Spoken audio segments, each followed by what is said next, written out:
what exactly is a panic attack? A panic attack and anxiety attacks are different. And I'll go into exactly what a panic attack is. I've struggled with panic attacks. I don't get them as often as I do anxiety attacks. If you're new to my channel, my name is Eric. I'm diagnosed ADHD, PTSD, GAD, MDD. I'm not a therapist. I'm not a doctor. I'm not a counselor. I'm a recovering addict. I lost a wife and a father to suicide. And I share a lot of my experiences, tools, coping, hacks, what's helped me through life so far. One of the things that I had to really learn when I started struggling with these after I had gotten sober was the difference between an anxiety attack and a panic attack. For a long time, I thought they were the same. What a panic attack is a panic attack does not have any triggers necessarily to it, where an anxiety attack does. A panic attack really just kind of comes out of the blue. And things that can cause panic attacks to happen are massive stress, like losing a job, death of a family member. There can be medical conditions that are part of it, job loss, financial loss. The massive impactful things can help bring on where we have panic attacks. Now, a panic attack hits out of the blue. There is a lot that goes on, a lot of changes throughout your body that go on. You disassociate, which means you are not in the present. You are in your brain and you are massively like living a nightmare. But the thing with a panic attack is you don't fully disassociate, kind of like you do an anxiety attack. With a panic attack, you feel like you're fucking dying. You feel like you're having a heart attack. You are here in the present in that aspect, because it's not uncommon for people to call 911 who are having a panic attack thinking that they're having a heart attack. It feels like you're being choked and you can't breathe. You feel like your heart is like ripping out of your chest. You literally are saying your last goodbyes to everybody because they are that intense. They also last tremendously longer than what an anxiety attack does.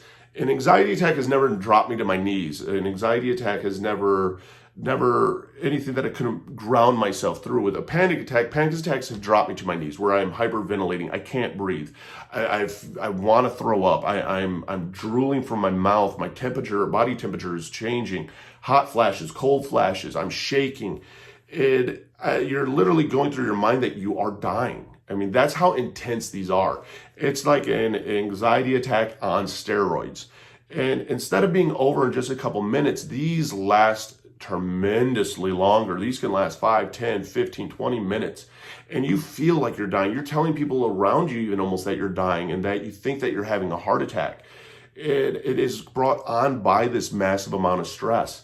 The best thing that you can do if you are going through an anxiety attack is grounding techniques, or even if you do struggle with them, is reminding other people or letting other people know how to help ground you. I mean, one of the best ones, even though we're not around ice all the time, if you are around ice or a place that you can change somebody's body temperature, that's one of the best groundings for me, at least personally, is putting ice on my neck or ice on my head or being in a cold shower, because it shocks our brain out of it a little bit.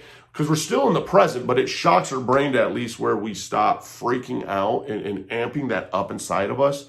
And it almost relaxes us to that point that we start to fight through it. Strong smells can also help, along with different things that are sour, bitter. But even when somebody is going through a panic attack, odds are you're not going to get something into their mouth.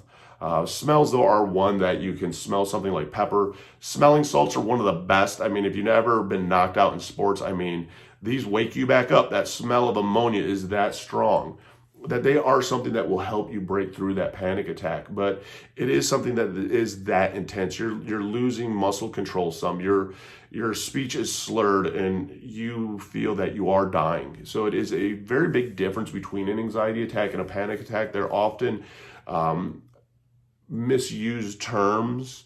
Anxiety attacks are, I think, a lot more, and this again, I think, because I am not a therapist, are a lot more common than what panic attacks are. But if you are having truly a panic attack, it is something that's collapsing down on your body. It's something that's shutting your body down almost in that sense.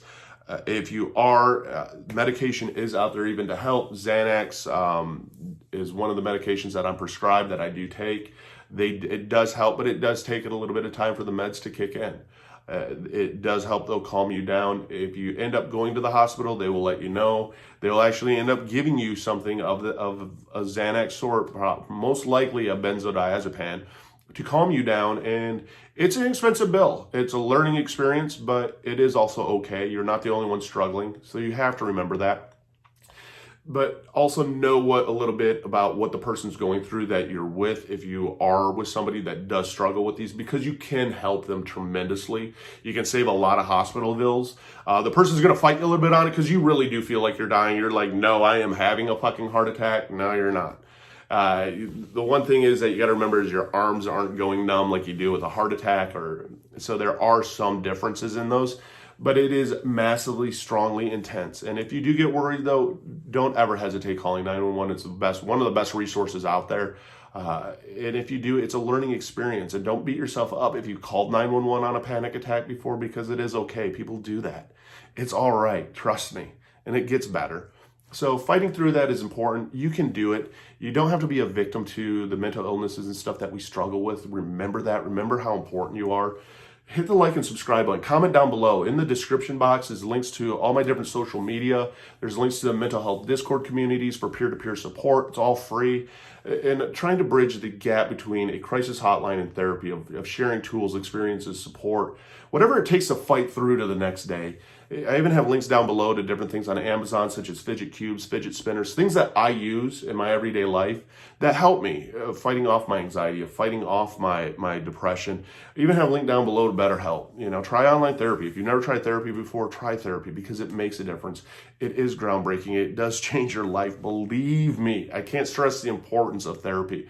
Whether it's in person with a psychiatrist, psychologist, life coach, whoever, get support in your life. It's trial and error to find out what works for you. So hit that like and subscribe button, comment down below. Remember that you're a BAMF. You're a badass motherfucker. You've made it through 100% of your worst days to make it through 2 today. And you got this.